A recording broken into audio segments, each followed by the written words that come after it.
One of the problems of startups, why startups fail, is that not having a crisis management plan in place due to unforeseen circumstances. Okay, so what do I mean by crisis management? Okay, when in the line of running a business, sometimes things happen. Whether is it with your control or within your control or even not within your control, a crisis can actually manage your company's reputation if it's not handled properly. Okay, a crisis management plan can help you to communicate with your stakeholders, in a timely and accurate manner, and also to mitigate the damage to your reputations. A crisis can also lead to financial losses. A crisis management plan can help you to minimize these losses by taking steps to protect your assets and operations. A crisis can be happening every day, can be something that is small, can be something that is huge, and sometimes, in fact, most of the time, it's also, it can be unforeseen. So this also means that a crisis can also impact your employees also.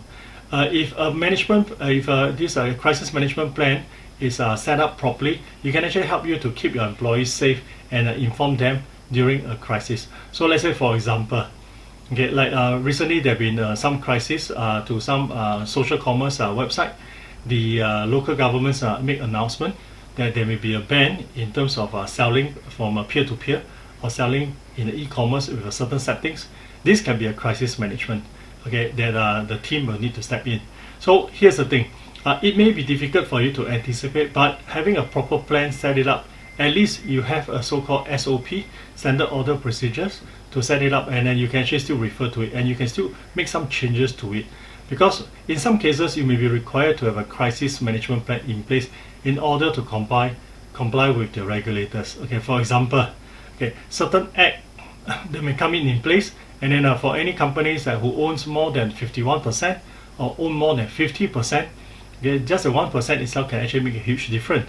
And that itself, when the regulators come in, this is where if you have any crisis management plan in place, you can actually very quickly mitigate or very quickly resolve and solve the problems, in a manner that is actually proper.